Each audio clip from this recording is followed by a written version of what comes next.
Bismillahirrahmanirrahim. Alhamdulillahi Rabbil Alameen. Wassalatu wassalamu ala Rasulillah sallallahu alayhi wasallam. Assalamu alaikum wa rahmatullahi wa barakatuh, viewers. Welcome to the Talking Deen podcast number 12. Assalamu alaikum, brothers. Wa alaikum assalam. Wa alaikum assalam wa rahmatullahi wa barakatuh. I'm your host Majid, and today I have brother Rashia and brother Shaz. These brothers have been on here before, but subhanallah, it's like a new beginning, because as you can see, we're in a new studio, by the will of Allah subhanahu wa ta'ala, and all the support that we've had from our devoted VOTU supporters. Alhamdulillah. We've moved into new premises now, so inshallah ta'ala the plan is to become the best Islamic podcast there is, and for that it takes time. Yes, it takes du'as, it takes effort, but on top of it, it really takes your support, inshallah ta'ala. So always support us. Check out our Facebook, Instagram, Twitter, YouTube. Telegram, YouTube. Subscribe, like, share. Every little thing that you do, inshallah ta'ala, it helps the cause. So brothers, how's it going? Alhamdulillah, really good. I think even things that you've said there is part of what we're going to talk about today. Talking about the Daw'ah, I'm sure you're going to mention. But alhamdulillah, doing really well. Really nice premises. Yeah. Can't really ask for more really at this stage. Yeah, alhamdulillah, we've come a long way in a short space of time. But yeah, alhamdulillah, with the support obviously of brothers and sisters out there, it means a lot to us, and inshallah we'll be getting bigger and better, as you've said. So today inshallah I was thinking, I speak to my co-host Rash, and we thought we'll do something which is slightly different to what we've done normally, because of the fact that we're in a new setting, and we've done 12 episodes. This is the 12th episode, but what we feel, to be honest with you, is to all the viewers and our supporters out there, is maybe we need to speak a bit more about who we are, a bit more about VOTU, but also a bit more about our journey, because the reality is, brothers and sisters, right now it's very important that Muslims, with what we see around the world, George Bush said this many years ago, and you're talking about George Bush Jr., by the way, and this is someone who you're talking about who has a falsehood, right? And he said years ago, you're either with us or against us. So at the end of the day, this is somebody who's got the falsehood. So the reality is we look at the situation of the Ummah, whether it's the intellectual warfare, whether it's the actual military warfare, we see that there's no room on the fence. So right now, all Muslims should be activists, should be in the Daw'ah. And we want to speak about this, inshallah ta'ala. And hopefully, through our journey, we can motivate you guys as well, because this is a collective struggle. Yeah. So, inshallah, let's begin. I've got a few things lined up, a few questions, which you guys don't know about. Okay. So, alhamdulillah, you haven't got time to make things up. Not that you would do anyway. So, inshallah, I think the first thing really is, what's our journey into... I mean, there's one thing we can say, what's our journey into Islam? Obviously, we're born Muslims. But, being born Muslim and understanding what Islam is two different matters. But let's talk about the journey to the Daw'ah. Rash, I'll start off with you, inshallah ta'ala. Tell us a bit about yourself and where you've come from and where you are now, inshallah. No, alhamdulillah. To be fair, I think my journey, especially being around universities nowadays, I've spoken to a lot of youngsters and things in universities, and sometimes I think back and I think, actually, when I was at university, whilst there was like Islamic societies and things about, to be fair, I didn't have many friends that were Muslim, so I was very much in an environment where completely non-Muslim environment. There was a couple of Muslims, but for my own deficiencies, I kind of swayed more towards some of the non-Muslims, because maybe academically they seem to, initially at least, be a bit more focused. So at that stage, like your t-shirt represents, you was going nowhere. I was going nowhere. That's exactly why I wore it. Okay, carry on. I was going nowhere, and hopefully what happened was, when I look back especially, is when I compare to those Muslims in some of these Islamic societies and Islamic environments at universities nowadays, I saw firsthand what students that came to university, I'm talking about non-Muslim students here as well, and initially maybe had that mindset of academia, but they got into so much next level. It was all about going out clubbing every night. It was their whole perspective of life I saw firsthand. Subhanallah. And for me, that really hit home, because for a while, and this was a time where I'll have to admit that I wasn't, kind of practicing Muslim myself. Yeah, in that my parents had always taught me that obviously you need to pray and everything, and I knew that there was Allah. I knew I'd gone through some sort of rational process, but not sufficiently to the extent that reality that I was in made me realize that, is this what people live for? And that was what really made me start to question. And so whilst I think that's different to some of the Muslims that I come across in universities nowadays, but some of the Muslims I see nowadays come to an environment where there is a good environment already, and that actually helps them. So would you say that your parents, the sort of guidance and the instructions they gave, did that form a basis? Oh, definitely. It still formed that, whether it was out of a bit of fear, whether it was out of just kind of knowing that they'd actually given me some premise, but that wasn't enough for me to completely keep away from the things that I shouldn't have got involved in. But at the same time, it was enough for me to see those things and immediately question them and say, this is not what I want to be involved in. This is not this is not giving me any kind of aspirations for my future. And that journey for me was very much a case of seeing a few brothers who then, when I spoke to them, the thing that they brought to the table for me is the decisiveness of Islam, going through a decisive kind of belief.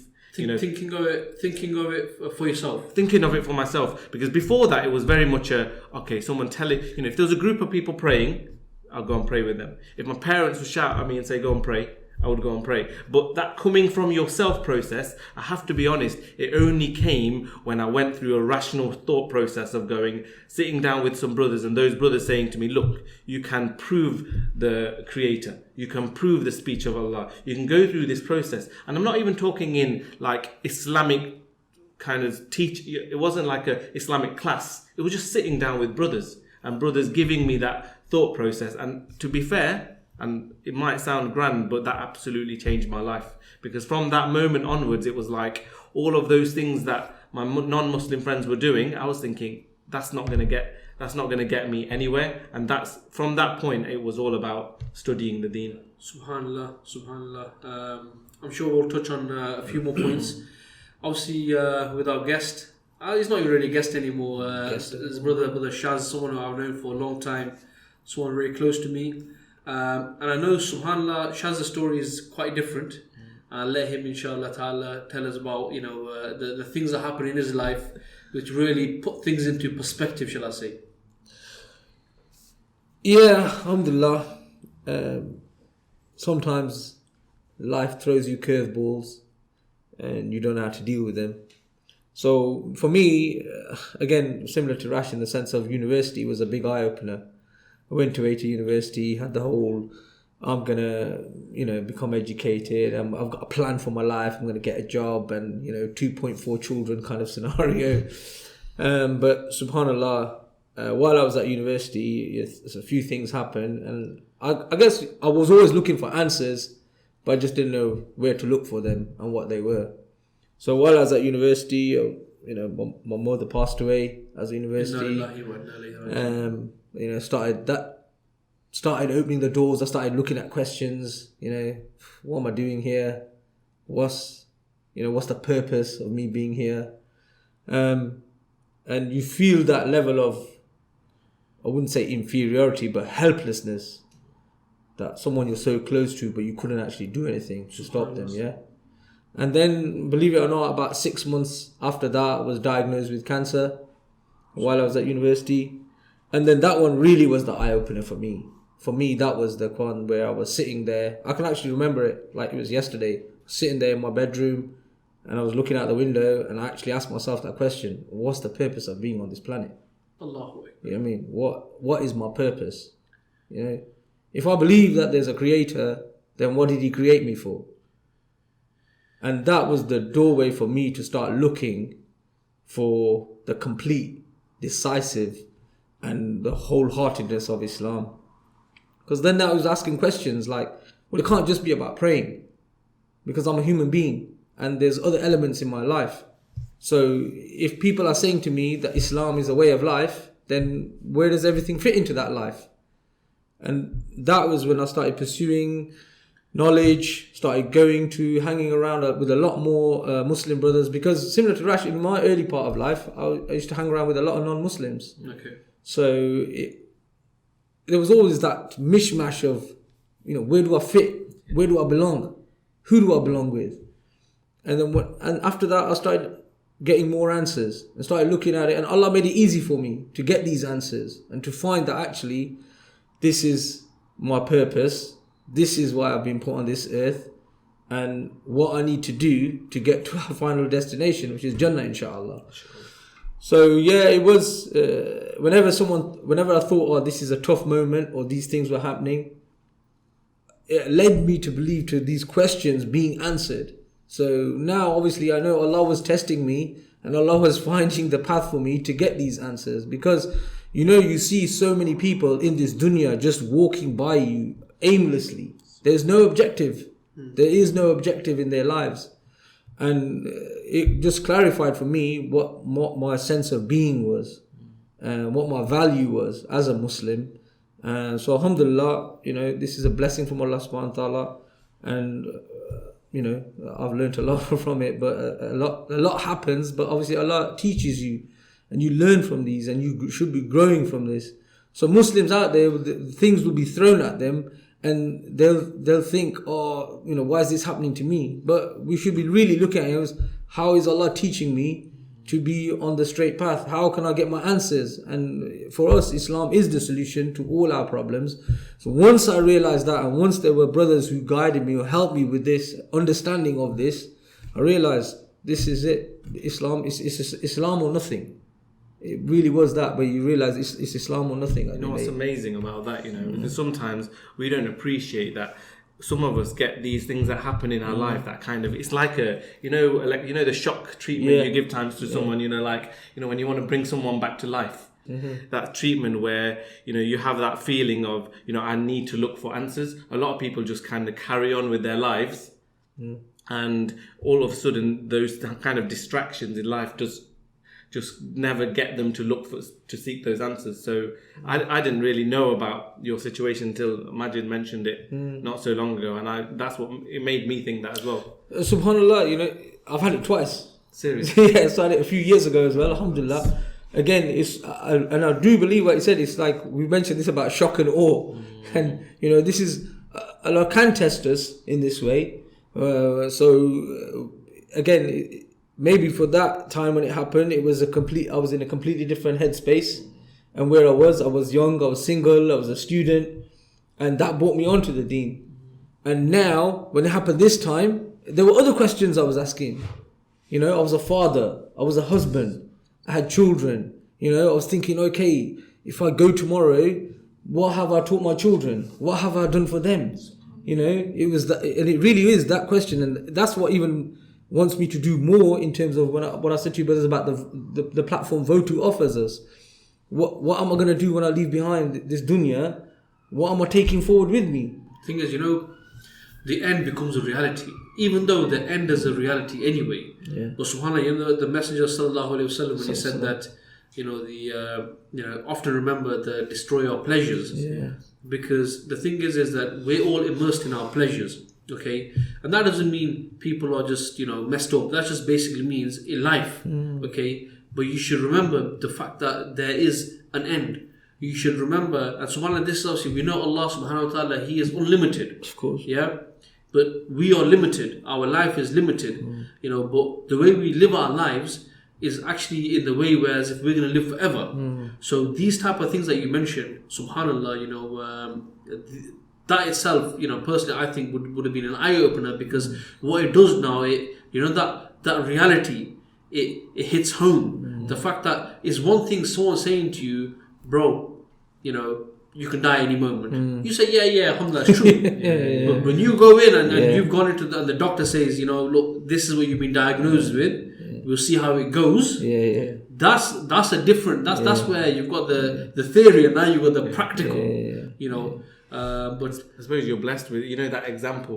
You can appreciate it more than we Yeah, can. yeah. That example of that brother who did that video blessed with Australia. blessed Yeah, with alhamdulillah. cancer. Yeah. The one where Muhammad Hoblos Yeah. interviews him, isn't it? And what is it? They've got a charity organisation now, Yes. and he's passed away. Obviously, was it last year? But that hit a lot of people, Yeah, because it was done in a very public space. Yeah, That hit a lot of people, and I think just looking at it from the outside, very much it gives you that feeling of when you genuinely feel that time is up, then you do something differently. But really, we should take every day as if time could be up today or tomorrow. How many people go to janazas? Yeah. How many people go follow the janazah and go to the graveyard and they see the body being lowered and the body is there's nothing going to go with this body other than the cloth and the coffin that it's in. This is a reality, and I've seen this firsthand. And people have walked away, and not even 5 minutes later, their mindset is completely changed. Yeah. But subhanallah, so Do you know what that is? You know what that is, Maj, though? That's because the atmosphere around them, they're so caught up in things which are dunya related, and it's not. I'm not blaming people for it. It's the way that the atmosphere that we're in is conducive towards that. What is the next goal? What is the next step? Yeah. And with me, subhanAllah, it is at that age where I said, every day when I look at my children, I think, alhamdulillah, Allah's blessed me to have that extra time with them. What can I do for them? Because I don't know. Yeah. And this illness is such where once you've had it, it doesn't go away. Yeah. It's always there. You don't know when it's come. Obviously, that's from Allah subhanahu wa ta'ala. But you start to think like that, then that allows you to shape like that. But if you've never thought like that, and everything else around you is making you run towards the dunya, because that's the lane that you're in, and it's hard to get off that lane because people sometimes they get so far down the road they think there isn't an opportunity to get off that track. But Allah makes it easy for you to get off that track because you need to make that first move as well. If you're living in a society that's showing you the reality, or you live in a society that's showing you a fantasy, you're obviously going to be affected by that, right? So, in regards to the dawah itself, so the examples you gave there, you start becoming a bit more religious. I mean, for example, myself, the crazy thing is that when I start practicing, it was in the sense that it was linked to the dawah. Because I remember very early on, I mean, I must have been, about 10, 11, 12, around that age. Sure. And I remember at that time... Only 10 years ago. Yeah, maybe 7. But I remember, subhanAllah, that, at that time, because when we was younger, my best friends were non-Muslims, okay? Yeah. And I remember at that time, it was, you used to... I remember in like religious studies in school, they used to show the religions, and for some reason when they used to show Islam, they used to show like an old bawa, an old man walking down the street with his carrier bags and goes and makes halal meat, and to be honest with you, I remember being in the classroom thinking, this is kind of embarrassing, right? And even at that time, I remember where... Sounds like a local butcher. It was like a local butcher, yeah. But like even, subhanAllah, my knowledge of Islam and what Muslims, to me, to be honest with you, I knew there was Saudi Arabia because people went to do Hajj and stuff. Yeah. And I knew obviously there's Pakistan, i.e. Kashmir, Pakistan, because I knew we were from there. Yeah. So I thought, basically, there was a time when I think that the two Muslim countries in the world were Saudi Arabia and Pakistan. Yeah. And I even thought, and this might sound a bit odd, and I don't think I've ever mentioned this, but this is, you're probably going to blaze me for this, but you got to understand I was very young. And like in those days, like now it's different with all the construction, but those days there used to be pictures of the haram. Yeah. Like bird's eye view. Yeah. And there used to be like a P. And I used to think that P was representing Pakistan or something, yeah? Yeah. But what I'm saying is that's my understanding, but subhanAllah, I remember when I was really young and start watching in the news, the stuff in Bosnia started. Yeah. Okay. And I remember they were talking about Bosnian Muslims. I actually hear this thinking, but they're white people. Yeah. Right? They should. They're white people. They're not Muslims. They're Muslims. This sounds similar. Yeah. And then the Iraq War started. Yeah. And then I came across some brothers at that time who, subhanAllah, the understanding that I got from them, or when you start hearing about Islam as being a deen, Islam as being comprehensive, about, you know, Muslim lands, about Spain being Muslim lands for like 800 years. This was something which was groundbreaking. And, you know, from that moment, I felt like I had a mission in life. You understand? I mean, there was it then? Is that when you felt it? Around about then? Yeah? Around about, I knew there was something greater. And you know, the thing is, you do things. You probably now you do things wiser, but those were the days where you'd go home and say to your dad and mom, you know, interest is haram. Mortgage is haram. You know, like, you felt this. Why are you letting your sisters into this room? Why are you letting brothers into that room? So that was like, yo, what's going on here? You know what I'm saying? But the thing is, something which I'm going to touch upon later on, I'm going to ask you guys anyway. You know, at that time, even the environment, even that you'd be surprised, I'm not going to mention the location, but the first couple of meetings that I met with local brothers, right, were in some of the masjid today, that, you know, the same masjid today, if you went to, you would not, and you, to speak about Islam in a comprehensive way, speak about the politics, you'd be thrown out of the mosque. Because at that time, it was new for everyone, right? And there were times where, you know, I sort of like, I stopped on the deen of practicing, and, you know what I mean, up until later on. And I remember, but I always had the knowledge that if I'm gonna start practicing again, I know what Islam is, right? And I remember, subhanAllah, coming back from, I went to a trip. Came back from Ibiza, and I remember in university. And subhanAllah, I was at Jummah, and this is nothing, the guy didn't say anything which was groundbreaking, to be honest with you. All the guy said, the guy was giving khutbah, all he said is, make the most of this Ramadan, because next Ramadan you might not be here. Subhanallah, those words touched me, and straight away I made a change, and alhamdulillah, it's been the case now. So, to me, you know, when we're talking about the dawah, to me,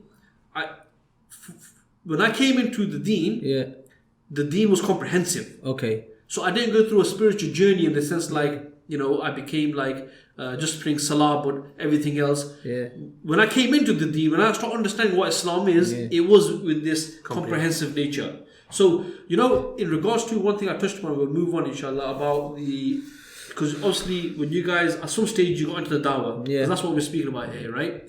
Now, you know, the environment at the time that you saw in the dawah that brought you into the dawah, would you say that the dawah scene has changed?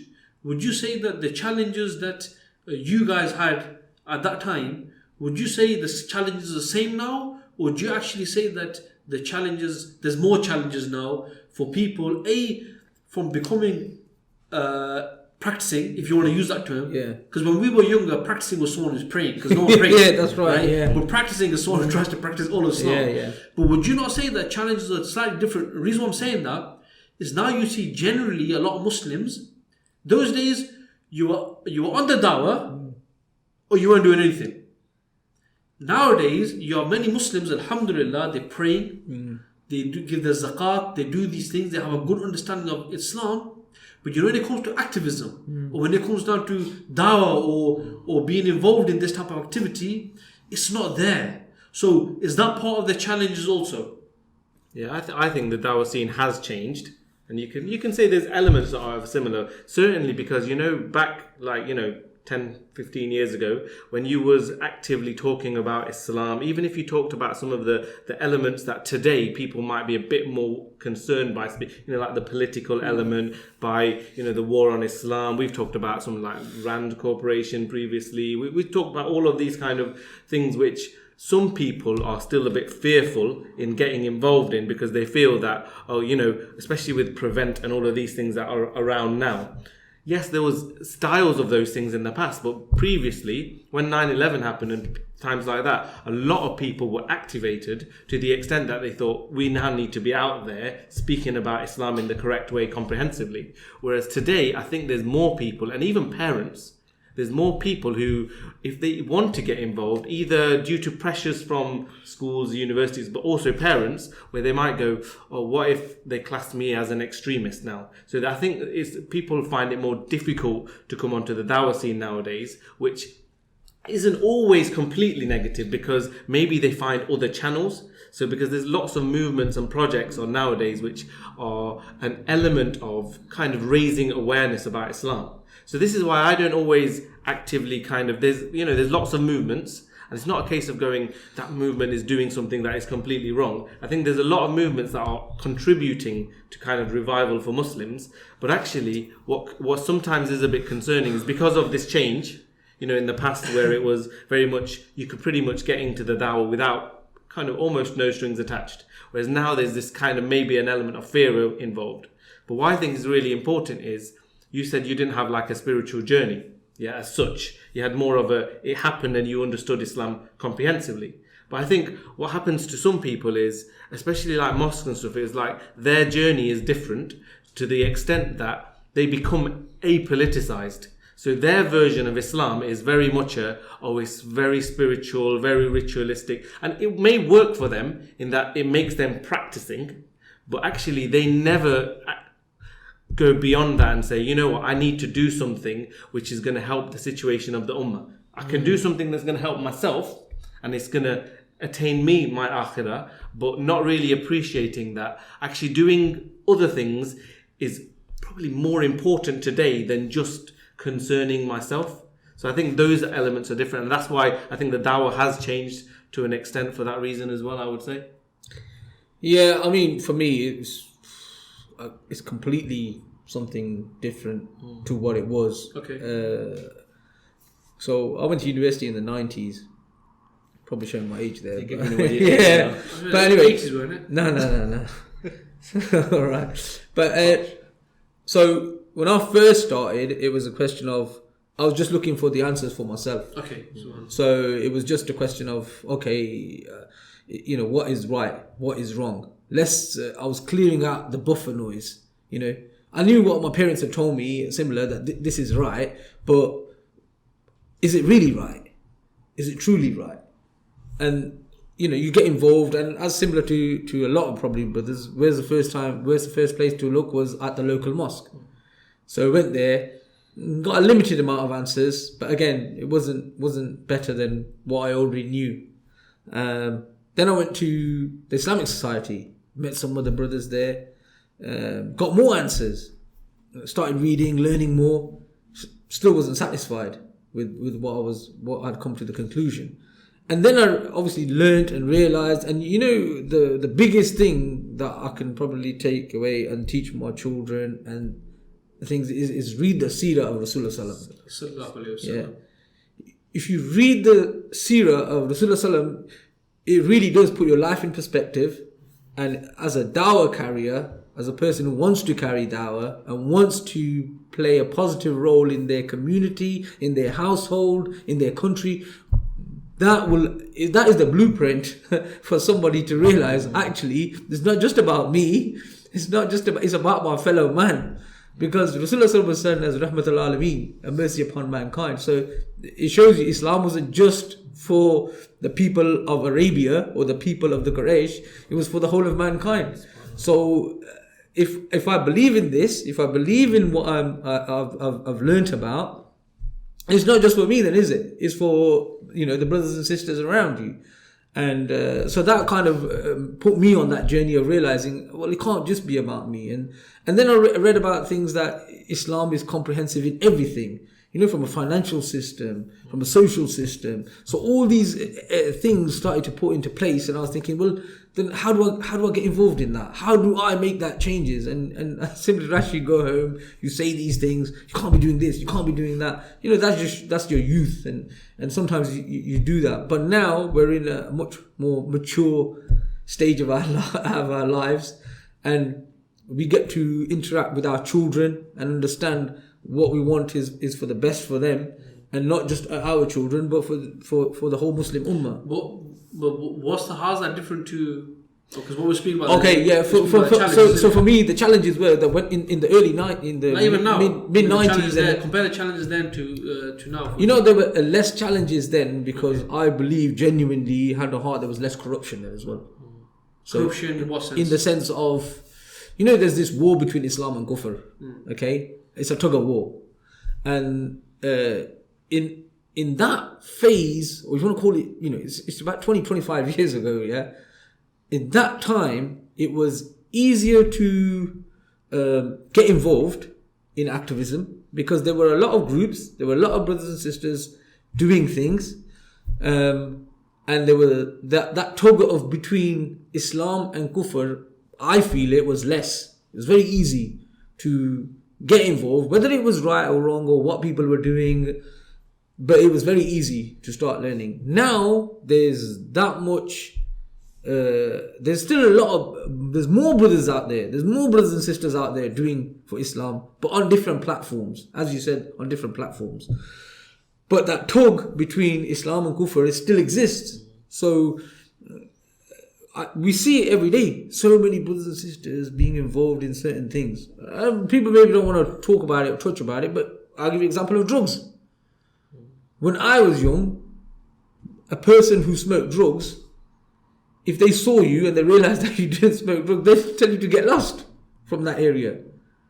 Now we see people age of 11, 12 smoking it as if it's nothing, it's a norm. So that pull towards that, the challenges that Kufr is throwing and bombarding our children is at a very early age now. But what I'm saying here is that I understand exactly what you're saying, but you know, one thing we can definitely see now is from when I was younger anyway, is that there are a lot more. There's a lot more awareness about Islam. Yeah, more youngsters are in somewhat way praying, and you know they do refer to Islam in a comprehensive way to a certain degree, in the sense like, you know, when it comes down to mortgages and interest and so on, they try their best. The halal and haram. The halal and haram. When we were young, we thought it was just a food. Yeah, we just thought, yeah, that's right. It's haram food, and that's it. Yeah, that's what it meant. But you get a lot more knowledge now. But I mean, it's what Rash touched upon earlier as well. But things you touched upon was that prevent and these type of things. I'd say there's a couple of things personally. I think there's the fact that, if I'm going to give my own experience, is that when Daw'ah became when Daw'ah came about in my locality anyway, right? So you had the normal people, and then you had people who were calling to Daw'ah, calling to Islam in a certain way, trying to raise the issues to do with what was happening in Iraq, what was happening in Afghanistan, in Chechnya, in Bosnia. These are sort of things that was happening on the scene. Malcolm X, you know, when that movie came out, you know, these are sort of things that we were hyped up about, But so either you knew this or you didn't know anything, right? But what I see now is there's many challenges, and yes, a lot of it maybe even roots from CVE and prevent and these type of things. But what we can see now is that whilst before there's only the Dawah that was filling that void. Now you have other institutions, you have the masjids that are doing a lot more now to try to represent not just those who are teaching people how to recite Arabic in the Quran. Now you have Quranic lessons, you have lessons to do with the seerah. But what we do see now, more so than before, is one of the issues also is that the people that go through these type of institutions, in a way, there is this mindset that you have to give bayah to a scholar in a certain respect, where basically you're just a normal type of person. You just go by your normal business, working, halal job, raise your children in Islamic way and whatever. But when it comes down to issues to do with the ummah, this is maybe not your issue. Mm-hmm. This is something that the scholars need to deal with, the ulama need to deal with, etc. I think that's also some of the challenges. Then we got the challenges more on what you're saying, in the sense that now, sometimes I find it odd where you speak to young Muslims, and they'll, as normal, people say, what you doing on the weekend? It's a normal thing. It's biggest Friday there. What you doing on the weekend? Yeah. Obviously, when it's your non-Muslim colleagues, you say, obviously you don't want to tell them, I'm going to record a podcast for Voice of the Ummah. Yeah. But what you would say is, you should do normal stuff. But when you speak to Muslims and for them, they finish work and their mindset, I'm not bashing Netflix, right? I'm not bashing Amazon Prime or anything like that, right? What I'm saying is this mindset that I've finished work now I'm going to put my feet up. Yeah. Mm-hmm. I'm going to binge watch. Yeah. On the weekend, I'm going to binge watch, There's a fundamental problem there. And these people may even be people who don't miss Salah. Mm. They don't miss their fast. Mm. They give generously. Mm. But there is a mindset where materialism has kicked in, where people may even be somewhat practicing, yet their vision, their global vision is something which is being influenced by capitalism, being influenced by materialism. You know, there's this, and I mentioned him before, you know, Muhammad Hoblis, he's did this, it's quite a famous speech, and it's on YouTube, you can see it, is that, and he talks about what you just said there, because he's saying that we're living in a society now where, to an extent, like you say, more people might be practicing because they pray their salah, but we're in a situation where, you know, we can have halal holidays. People talk about, like you said, you talk about halal mortgages. And even things like that is because there's a demand for it, because there's Muslims there seeking solutions. So it's not completely negative, because it means Muslims are seeking something Islamic. So that's progression. Yeah. But at the same time, what Muhammad Hublis is saying is that we have halal holidays, we're in a halal relationship, we have children, they wear their hijab, and you know, we're doing everything in that way, but we're doing it in such a personal and ritualistic kind of way that the ummah is burning, the ummah is being devastated, whether it's in Kashmir, whether it's in Burma, wherever it's Syria, wherever, yet we are satisfied with our comfortable lives. Yeah, because we're thinking we're doing sufficient to gain our akhirah. And you know, even that journey, like I was saying to you earlier, this Islamic journey that we go on this, and wherever that reaches, that I would say that in more recent times for myself, I've had the benefit of delivering khutbah on Fridays, alhamdulillah. But for me, when I got that opportunity, I looked at it and thought, do I want to just give Islam in that way, that whichever mosque I go into gives Islam in that very personal, spiritual, ritualistic kind of way? Or do I want to talk about these things? Do I want to talk about there's so many other aspects of Islam that we're neglecting?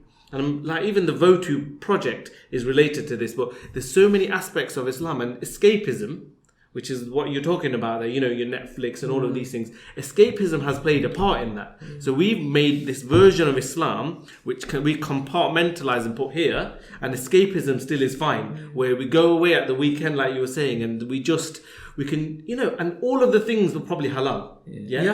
Say all of the things are halal. Okay. You know, watching a bit of telly just to watch something that's permissible, spending time with your family. Not just halal, it's obligatory. We should spend time with our family. But the issue is balance. Because if you go, okay, I'm spending time with my family, I spend all of a sudden, say you spend 90% of your time with your family, or you're actually probably spending 60% of your time at work, 40% of your time with family. Where is the rest of your time for the dawah? Where is the time on respond to that which gives you life? This is the ayah that kind of hit home with me. When it says respond to Allah, respond to His Messenger, respond to that which gives you life. For me, I saw all of those things at university. I came out of university and I saw all of the things that people seemed like they were enjoying, but then they were depressed. In the daytime, they were depressed. In the evenings, they were out drinking, clubbing, doing all of these things, thinking they enjoy. They come home, in the next day, they're crying, they're depressed. What's going on here? You were enjoying yourself. You're talking about, all you talk about on Monday morning at work is how great your weekend was. And next minute, you're crying or you're depressed. What's going on here? And it's Allah's telling us, respond to that which gives you life, is responding to Allah, responding to and spreading the deen of Allah. Because ever since I've been involved in the dawah, however little I've done, I've always felt that's what has made me feel like this life has purpose. That's the only thing that has given me purpose in life. And I think that's an important aspect of what we're talking about, really. And I think the point that I was trying to make is that, as you know, subhanAllah, people will say, oh, look, there's so much going on in terms of Islam. There's so many different things going on. But so has the level of escapism. The avenues for escapism have increased as well. Computer games, virtual reality. So kufr doesn't stand still. And that's what I was trying to say, that there's so much more we can do. And it shouldn't just be about what the things that Rash has touched on, where it just becomes about me. It's just about my spiritual needs. You know, we are an ummah. We are a global ummah, and our actions should reflect that. And we shouldn't aim low, is what I'm trying to say. We should aim high. We should be talking about this. We should be teaching our children about these aspects as well. And again, I did know we were a global ummah. I knew it quite early because it was the kind of things that I used to read. But again, until these things happen, these events that would take place. So for the Iraq one, I remember I went to school sad because I'd seen something on the news, and it was a non-Muslim friend of mine said, "Oh, what's wrong with you today?" And I said, "Oh, I saw Muslims, my fellow Muslims being killed on the news." And he said to me, "Well, what's that got to do with you? They're on the other side of the world." Well, the sad reality today is you'll talk to Muslims and you go, "What did you see what happened? Do you watch the news, or did you see what happened in so and so place?" Some of them will say, and this is an extension of escapism. Some of them will say, "I don't watch the news." Yeah. He's like, "Why don't you watch the news?" But the attitude they have is very much an attitude of, "It's depressing. Yeah. I don't want to know. I already know the situation is dire. Why should I watch the news and depress myself?" Well, so this is where I think I know. Rush always tries to get it in. He did this the same by Imam Ibn Qayyim al-Jawziyah, right? The fact that the Iblis will beautify the recommended actions. But so what I feel is exactly what you're saying and exactly what Rash is saying, and I personally think it can be combined. What do I mean by that? I think you've got your normal issues anyway at hand, which are inevitable in a society of kufr. Yeah. This is not just for Muslims, this is for non-Muslims. They're all affected by the same issue, right? And that's fine. So some people, you see the Muslims in gang warfare, knife attacks, knife killings, drugs. We see this, okay? This is not an issue. Even the grooming issue, this is a societal problem in the West. It's not something that they try to link to Pakistani culture or they try to link to Islam. It's not true. Anyway. But also what you've got those people, Muslims that are becoming practicing now. So, the message that's being pushed out is, they always try to promote a moderate version of Islam. Yeah. Because if you promote this moderate version of Islam, what it does is, your personal requirements, your spiritual link between you and your creator, okay, is defined in a way where it's personal, okay? And the rest of what happens in society, this can be regulated by man-made laws, and in fact, the issues that are concerned in regards to concerning the other Muslims around the world. That's also an issue which you acknowledge, but it hasn't got anything to do with you. And this is what I'm saying. This is, I think, the challenge. Why? Because when the non-Muslims, if they come out and they say to you, Sahih al-Bukhari is fake, they say to you, don't believe in the Sunnah, only accept the Quran. They say to you, don't worry about the Muslims. They say to you that, the issues to do with Kashmir, this is not an Islamic Ummah issue, right? If they did this, it's blatant. Yeah. Even the druggie or even the guy who's selling crack, right? He's going to say, listen, man, get out of here if I deal with you, right? Yeah. But now, when you have Muslims, people in position, that are pushing this type of view, it's more dangerous because the normal person that's coming into it, and if he's already been brought into it in this sense, like he has to have this spiritual link with his imam, with his sheikh, right? Well, you're creating a fake authority figure. Where it's not, you can't question it. Then when you have these people and you have these issues, so even if they, like, for example, when you saw that issue in Iraq, so a Muslim, he sees what's happening on the news, he sees what's happening in Kashmir, he goes to his sheikh, his peer or ustad or whatever, and he says, listen, you don't need to worry about that. And that's exactly what's being said. That's what it's not even about do worry. What they'll tell you is do dua. That's it. Yeah. But that's the thing, and this is something, because we're talking about the Daw'ah, this is something, and activism, this is killing. And what this is actually doing, one brother a while back, he came out with the term, this is actually zombifying the ummah. What it's doing is subduing them. It's subduing them. So in a way, you've got these people who are walking around, living amongst you, yet their outlook on life is different to yours. And what you said is a brilliant point, bro, and something which definitely our viewers and our listeners should listen to, is that as Muslims, we have one world view. As Muslims, we have one viewpoint in life, and you get that from the Sunnah, you get that from the Seerah of Muhammad sallallahu alaihi wasallam, because he's the Uswatun Hasana, right? And what you will see is that, and this is why sometimes Rash mentioned it in the last podcast, that you know, when you're given this version of Islam, which is like a hippie type of version of Islam, and when people come at you with okay, the Prophet fought wars, the Prophet did this, he was a leader, he you know, there was punishments that were executed by him, etc. You know, it doesn't fit the narrative, and it confuses people because they're like, I wasn't told this. They're creating a false image of Rasulullah Sallam and his life, and this is why, because it's so prominent in the Sunnah and in his Seerah, you just can't get away from it. So unless you come out with you know, people have read Seerahs, this, you know, like a pamphlet thing. Rasulullah was born, then forget the rest, you know, 40 years before that, and then he had Nubuwah, and then obviously a little bit of the miracles that Allah subhanahu wa ta'ala bestowed on Rasulullah, they'll highlight those. Again, really gearing it towards the spiritual aspect.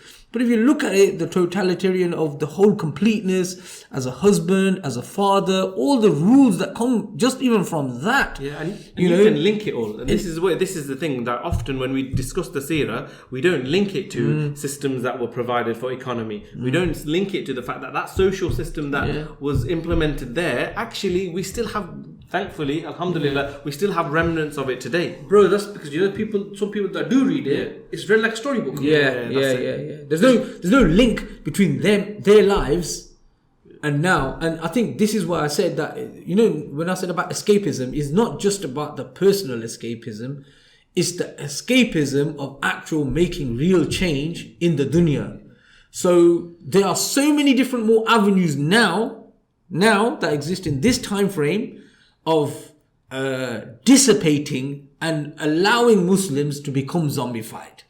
So in the past, it was maybe one particular thing. It was career. Focus on your career, do X, Y, and Z, and that was there to zombify them. Now there's so many different things. There are Muslims with such good intentions, but because they're being forced down a different avenue, what they'll do at the end of that is that's what's making them zombified. So it's like they're getting a little a small hammer, and it's with this massive rock. They just tap, tap, tap, tap, and by the time after 10 years of doing that, they've realized, I've not achieved anything. I've not done anything. I've not affected anything. My voice hasn't reached out there. I've not affected even my own community, people in my own household. And that's the danger that you're finding Muslims in, that this zombification is that they'll have good intention when, you know, what they're trying to do. They're trying to make some impact in their local community. They're doing it, but the answers that they're given, it's like you said, have already been created by kufr, by the kuffar, by non-Muslims. You know what's amazing about this zombification, is the examples of things like what we get dragged into. You know, your sport, and you get your movies and stuff. Actually, some of that, you know, in the gladiators and stuff, when they were fighting in these grand stadiums, people who read history know that a lot of those things were done to ensure that the people didn't concern themselves about wider issues. So if you kind of zombify them, if you make them busy in these kind of other things, you know, entertainment, to that not just that, we're not saying entertainment is haram, but to the extent that your life becomes about providing entertainment, what ends up happening is, in the same way as they were able to get people just to be worried about, you know, every weekend there's a gladiator fight and we can all get down to that stadium, and, you know, you go to Italy and places like that and you see that in action, and you read history books and you see that that's what the Romans were doing, yet we're doing the same thing in this society. We're not, and we don't know. It's like, it's happening to us from a screen in the corner of our living room, yet we don't appreciate that that's what's happening. And you know, the distractions you're talking about today, whether it's football, whether so it's many. The leaders of this country, you don't see their children doing that stuff. No. You understand why? Because very their children are going to be the future leaders. But you have to move on a bit. You know, like there's some ayahs of the Quran in Surah Yusuf, Allah subhanahu wa ta'ala says, translation, the meaning, say, this is my way, I invite to Allah with insight, and I and those who follow me, and exalted is Allah, and I am not of those who associate others with Him. And also Allah subhanahu wa ta'ala says, and who is better in speech than one who invites to Allah and does righteousness and says, indeed, I am of the Muslims. So subhanAllah, as Muslims, the dawah is obligatory. As Muslims, you know, as it says, who's better in speech than the one who calls to al-Islam? And, you know, what I think is very important, and actually, you know what, I think this naturally goes into the VOTU bit, yeah? Reason why is because what we'll see is that obviously Islam is huge in the sense like it covers so many different aspects. And what you will see is that there will be movements and there will be people who are calling to Islam, but you will see that they may be calling to a subsection. They may be calling to a certain thing, right? But in reality, when Allah subhanahu wa ta'ala says, that I invite to Allah with insight, or He says that, He's telling us to, if who invites to Allah and does righteousness and says, I am a Muslim, what we have to understand is that if Islam is a deen, if Islam is comprehensive in nature, so you have the aqidah, which is the foundation, and from this aqidah comes systems of life which deal with your private issues, public issues, individual issues, societal issues. So the dawah itself should be comprehensive in nature. What it's calling for should be comprehensive. And I feel that, and it goes back to the example of Ibn al-Qayyim, is that you will, think about this. Do you think there's any doubt in the fact that the leaders and the governments in the West, they are against Islam? Is there a doubt? No. There's no doubt. Okay, that's fine. Yeah. That's fine. There's no doubt. Yeah. Okay? I think any non-Muslim, any Muslim will say this. So when you see that you have global superstar imams and scholars, okay, who are personalities now, when they are given visas, when they're given platforms to give talks at conferences which holds hundreds of thousands of people, right? Do you not think that the only reason why these people are being given these access to come into these countries and to speak to Muslims is because their message, even though it may be of Islam, is one which is not threatening the status quo? That if Muslims can be speaking about these same topics for 100 years, but our situation won't change. But this is what I was trying to highlight earlier on as well. That look,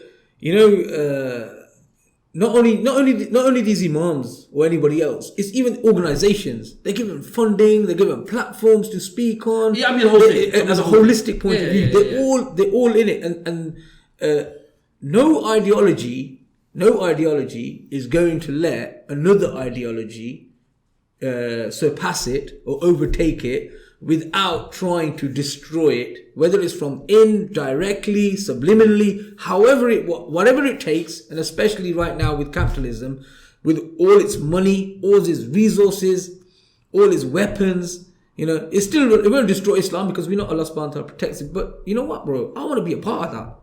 I want to be a part of defending that, because I'm sick of people saying, oh, you know what, that's not for me. You don't be a footballer by standing on the sidelines. You play the game. Yeah? So this thing about, there's so much going on, etc. Every Muslim, Allah subhanahu wa ta'ala has given every Muslim the ability to play a role in Islam. That is fact. However big or little, we know this. If you look at the life of Umar bin al-Khattab radiyallahu anhu, he was on his way to kill Rasulullah sallallahu alaihi wasallam. And one of his statements was, I was the best in kufr. And you know what I mean? That's what I was, and look what Allah gave me instead. But look at the person. You mentioned about a little bit the person who stopped him and sent him to his sisters rather than the messenger. Yeah. Was that not part of that little bit? I don't even know who the person was. Yeah. But that little role that person played, Allah, the Messenger of Allah sallallahu alaihi wasallam, he made the dua for one of the two Umars. Subhanallah. And the fact that forget the fact that he would have tried killing the Messenger sallallahu alaihi wasallam, because there was some heavy backup there anyway. And Hamza that was there. So I don't think that would have happened. But nevertheless, in regards to the conversion of Umar radiallahu anhu, the fact that he went to his sisters, he heard the Quran, he hit her, he felt a bit of remorse, he said, let me listen to you. It's a process. Of course. Part of Allah's plan. Part of Allah's plan. Yeah. Look at the stages that Umar radiallahu anhu reached. Of course. But how many speak about that person who diverted him to his sisters? Yeah, nobody. Yeah, but that's what I'm saying. So right now, even, what people trying to pitch, or Kufr tries to pitch is to Muslims, is you even doing a little bit ain't going to change anything. Alhamdulillah. That's shaitan. That's not only, bro, that's both. That's shaitan's waswasa, and that's Kufr telling you as well. They're the Look at this, shayateen, we are this mountain of capitalism. You can't defeat us at the end of the day. This was the same for Rasulullah. This is Quraysh. This is the telling you, you're not going to be able to change these people. You won't be able to take these people on. You can't do it. And then now look at us. And like you said, look at Umar ibn al-Khattab. What he said, and when he was looking at, when they were conquering new lands, etc. You know, this is what Rasulullah promised us, that we'll be able to do this. So when people try to pitch and put into Muslims' head, oh, don't worry, we can't do anything anyway, bro. Why are you gonna send this message? Why are you sharing this? Why are you sharing these? Why are you talking to your friends? People will happily go and talk about a football match for 2 hours and analyze it as if it's something. But then, don't talk about that because it takes too long to talk about, or we can't affect change. In fact, you talking about it, you are affecting change. Just talking about it. This is what Rasulullah did. He first started talking about it. Yeah, people say that's just talk. Just talk. What was the Prophet ﷺ doing? And furthermore, sometimes I think where the difficulty is, and this is just a bit of advice to myself first, but advice to people, is that sometimes we have this attitude that all of the other obligations, they came with like a methodology. Whether it's salah, whether it's how you go on Hajj, whether it's how you pay zakah, the percentage. So there's a methodology behind it. I think what sometimes people find difficult is, if you ask someone, is dawah fard, they will say, yeah, I think dawah is fard. But then you ask them, what is the methodology? Because there is no prescriptive, or they don't perceive there's a prescriptive process, or the mosques haven't told them. It's almost like, okay, I'll do it. When I'll speak to someone now and again, I'll say, oh, I'm a Muslim. How do you measure it? How do you measure it? There's all of this. So it's actually, to defend people, it's not easy in that there's no prescriptive kind of process. But at the same time, there's an element of confusion. But isn't that where people need to fill that void? And really should be the scholars, the imams, the people of influence. They should be saying, you know what, that dawah that you need to do, it needs to reach this. It's not this kind of spiritual type dawah which is maybe just gonna help you just purely in your kind of mission. It's gonna help the ummah. Yeah, but it's what Brother Maj said. It's what Maj said. He said that, look, these people are deliberately given that platform. That's true. They're deliberately given that platform. And can you imagine the kuffar if they turned around and said, if Rasulullah was at this time, so given that platform? There's no way anyone like that is given that platform. And that's why activism is so important. Because you know why activism, and it might even be your next question, activism is so important is because there's a time where, we live in this time now where in the West, maybe we can be more active because we can voice our opinions more, but then escapism consumes us. So all of a sudden that side is subdued. In the Muslim lands, we become more active because you naturally become more active when you're being oppressed. This is a natural state, isn't it? But then, if you're oppressed to such extent that you're having your houses bombed and you can't even provide for your family, then all of a sudden that activism becomes difficult. So all of a sudden activism is becoming difficult on both sides of the spectrum. But that doesn't mean we neglect it when we've got that opportunity. We need to reject that escapism and say, this is why we need to be activists today. It's very important. When we talk about the tests and tribulations, and I was thinking about this stuff. Generally we talk about sacrifice. And the example you gave there is in the Muslim lands, they're being bombed. They have poverty. These people are under occupation that for them, maybe they cannot see beyond feeding themselves and their families, okay? Now, so you see that for someone to be an activist in that environment, subhanAllah, he has to sacrifice a lot. There's trials and tribulations. But in the West, there's also sacrifice. There's trials and tribulations. Let me explain though, because someone might say, well, how can they be compared to the Muslim lands? Okay, let's put things into perspective.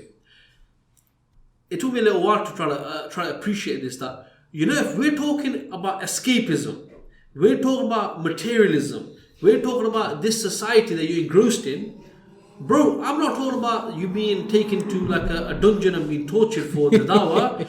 We're living in a society where for people to dedicate time for the dawah, to learn Islam, has become a sacrifice. It's become a sacrifice because the society, people are chasing time, right? It's like as if, I wish there was 30 hours in the day. So what we see is that there has to be a radical shift in the perspective of the person who, for one moment, he thinks he doesn't have enough time, and then he thinks, actually, subhanallah, this is what's more important, and the rest will revolve around this. And that's why, subhanallah, when you do speak to Muslims, and where someone can watch a program for a couple of hours, but maybe they can't spare 30 minutes to watch an episode of Talking Seerah, for example. This is a mindset problem. This is a mindset issue. But inshallah, let's move on a bit because time's ticking a bit, right? So with the stuff that you spoke, actually there was one last thing I do want to mention about the scholars and stuff. And we're not bashing anyone and all. So make sure it's the last point though, yeah. Let's be like, bro, listen. Yeah? Let's remember. I remembered. But there's also that issue where Muslims think that if you don't know all the knowledge, then you can't even speak to people. Subhanallah. And as the hadith is that, convey from me, even if it's one verse. So subhanallah, some of the scholars have said, recent scholars have said, subhanallah, that, as long as you know what message you're giving, as long as you know what, when you talk about no, it's not something you just heard, i.e. you know that information to be correct. That it's imperative that you propagate it, okay?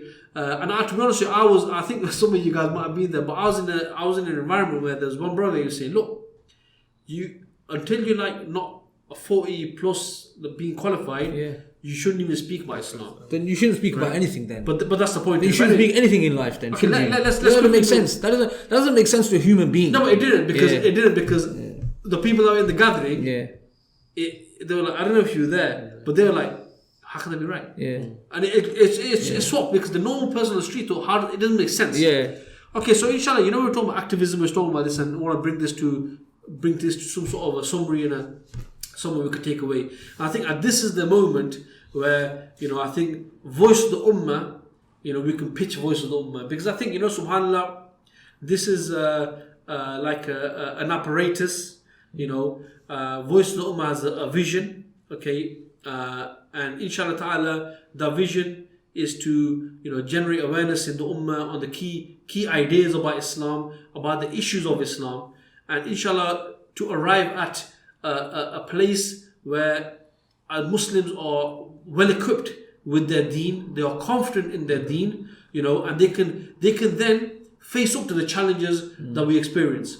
So the way I see it, subhanallah, is voice of the ummah is like a bus, okay, and it's going to get to where it needs to, inshallah ta'ala, but what it needs passengers also. It needs that support, and I think at this moment in time, to bring the issue of activism and stuff like this, I think voice of the ummah is something which, inshallah, we're trying to do that in voice of the ummah, and it's something that, we also encourage other people to get involved in. Absolutely. Is it single bus or double decker?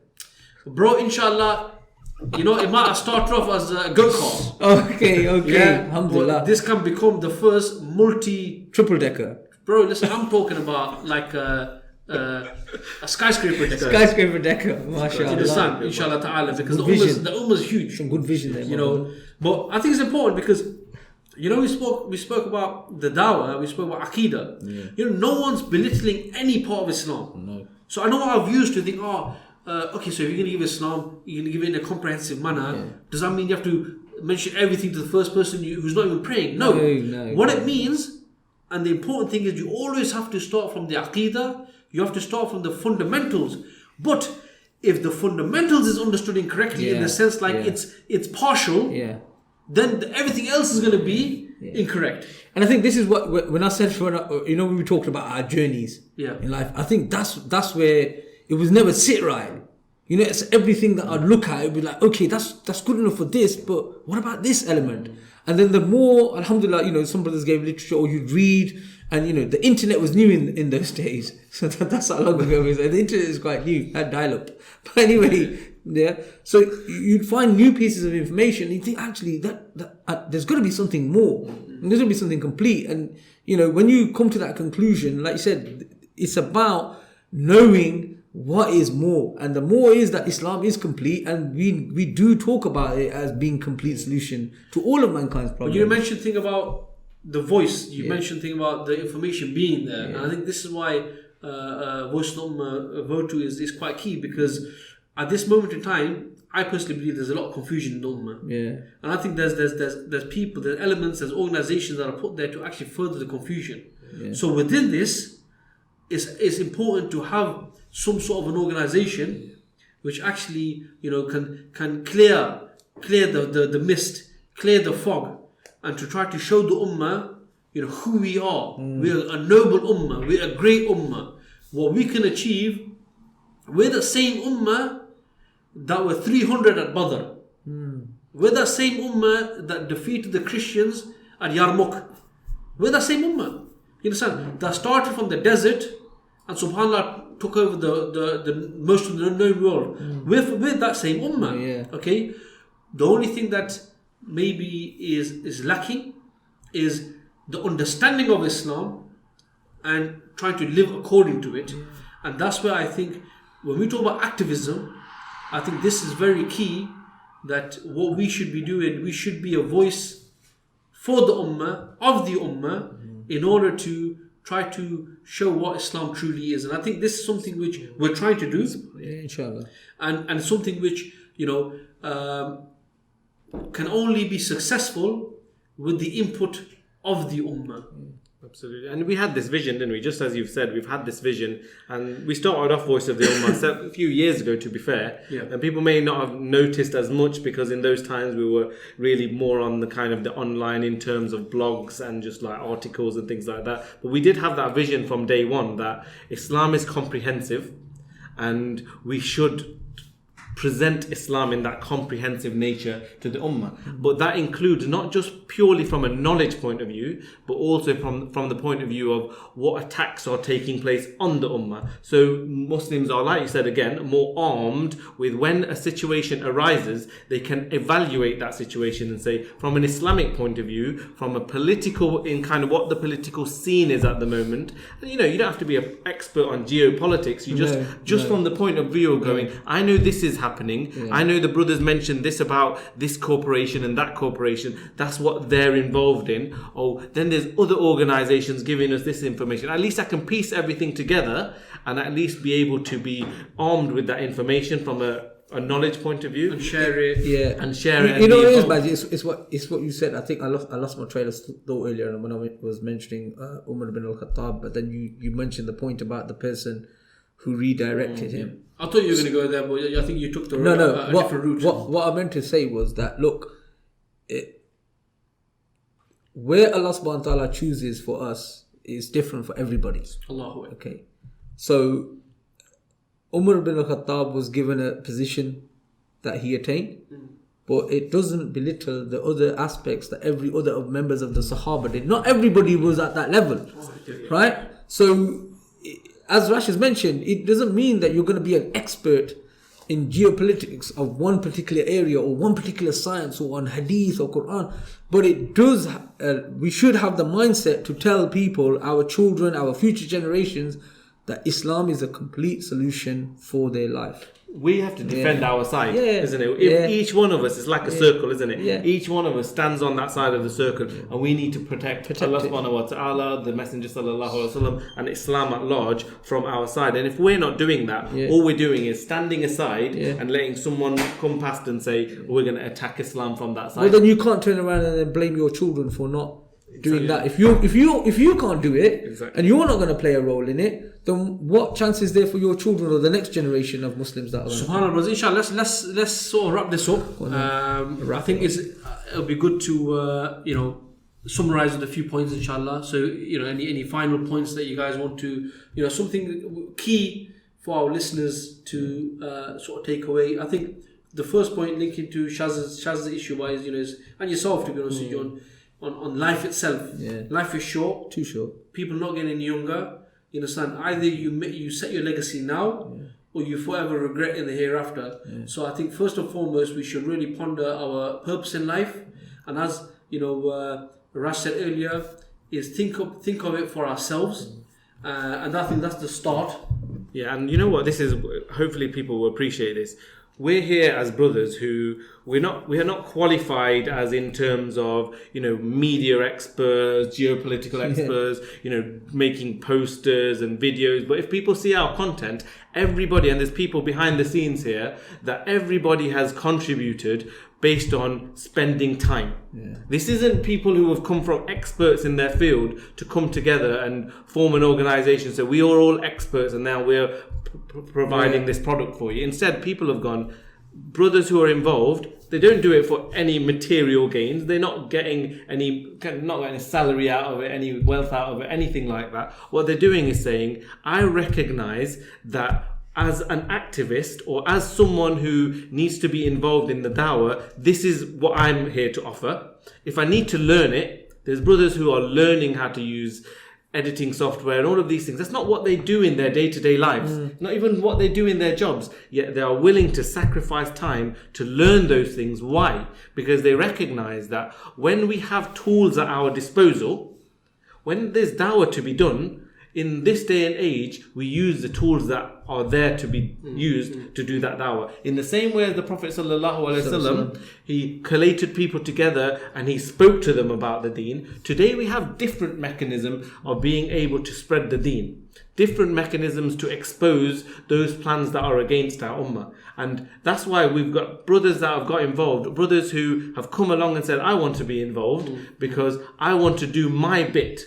Even it can be a tiny bit, like you said, about that brother or about that person who told Umar to go and look at his house first. I think someone even gave the khutbah about that once, and his name was Naeem. But how many of us knew that? Yeah. And again, I think each of us need to, and my message really is, each of us need to contemplate, look at where our journey has taken us so far, and go, I want to contribute to that activity. And it can be simply as, I'm going to take that content and I'm going to share it around. I'm going to tell my friends and family that this is an avenue that we can spread the deen. We do actions to attain the pleasure of Allah subhanahu wa ta'ala. Subhanallah. How much we do, or how greedy we want to get the love of Allah subhanahu wa ta'ala and the pleasure of Allah subhanahu wa ta'ala, is up to obviously the individual. I want to be able to say that, I got involved because for me, this is not just for me, but it's also for the next generation that is coming up from us. So when I look at my children, I want to be able to say to them that and teach them the tools for them to carry dawah. So it's not just about me, or it's about the children around us, the next generation, the youth, the upcoming. And as Brother Majid mentioned, there's confusing times. So let's clarify it. Let's clear it up for them. Let's make it easy for them.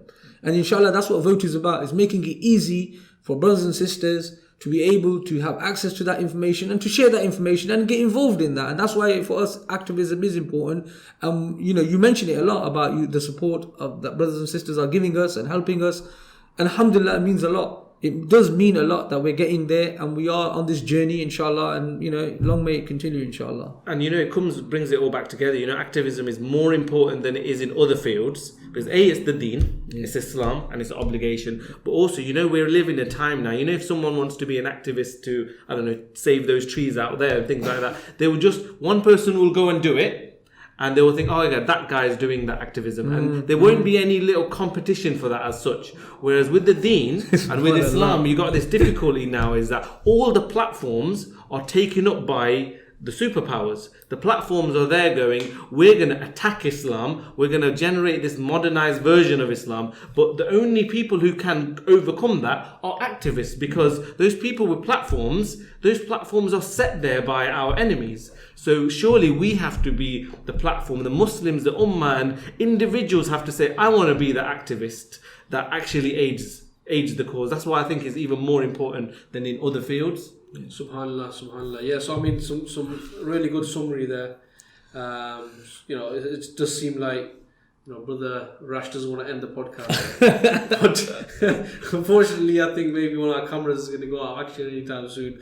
So yeah, so just to the points you made there, fantastic.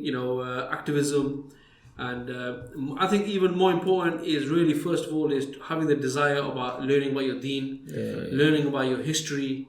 If you know about your deen, if you know about your Messenger sallallahu alaihi wasallam, if you know about your history, no one can tell us we're barbaric. No one can insult the Messenger sallallahu alaihi wasallam, to try to show how his life is not applicable, in our times now, etc., etc. This comes through knowledge. This comes through desire. Many people, we spend effort. We go to universities. We become doctors and scientists and in very sophisticated topics. But when it comes down to sharing one hadith, we think we're not competent enough. This is something that's been drilled into our minds. The ummah, subhanallah, it can achieve lofty heights, and it has achieved it. And subhanallah, we will achieve it again. We're just off track, bro. We're just off track. And just to mention that, what you have to understand is that the ummah is, if this is a boxing match, you got to think. I think now we're in the championship rounds, and in fact, it's like. Just the fact that the ummah is still in the ring, in the championship rounds, seeing that we don't have a state, seeing that we're not unified, seeing that our resources, our militaries, being wasted, are all being utilized by someone else, by the hand. It's like as if we're in the championship rounds, even though our hands are tied behind our back, but still we're ducking and we're diving, and and the thing is, subhanallah, the effort to release our hands is something which we all play a part. And imagine, and this is what sends tremor down the spines of the enemies of Allah subhanahu wa ta'ala, that if they cannot defeat us in the condition we're in today, imagine what we're like when they're unified. Imagine what we're like when we're unified, when a single entity. Our militaries will be one, our economic resources will be one. We will have, they will have Facebook, we will have Daw'ah book, we will have, we will be competing on a level which is higher than them. And then you watch, and subhanallah, the fact that they couldn't make the Muslim Ummah en masse, they couldn't make them leave their way of life. And I'm telling you, when we're on that level, their people are going to be yearning for Islam. So inshallah ta'ala, we're ending on some motivational points. So jazakallah khair for watching, jazakallah khair for listening, and inshallah ta'ala, share this content. Every little helps, as they say in Tesco. But we're on Facebook, we're on Twitter, we're on Telegram, we're on Instagram, YouTube. Inshallah ta'ala, we can create the content, or make the content, shall I say rather, but for it to be spread wide amongst the ummah, we can't do it without your help. So inshallah ta'ala, jazakallah khair for my co-hosts. It's always a pleasure. I'm a host now. I'm a co-host as well now. I'm thinking about upgrading you, inshallah. Inshallah. Jazakallah, bro. You're so kind. But jazakallah khair. Inshallah ta'ala, and there's also people behind the cameras. Jazakallah khair for them. They're the real. They are the real team actually that join us all together. But on that note, inshallah, jazakallah khair for watching and listening, and inshallah ta'ala, we will see you soon on the next podcast. Assalamu alaikum wa rahmatullahi wa barakatuh. Thanks for watching that video. For more exclusive videos, please like, share and subscribe to our channel. Don't forget, you can listen to some of our shows wherever you are, because we're also available on all popular podcast platforms. And for more Voice of the Ummah content, make sure you check out the links to all of our social media platforms in the description below.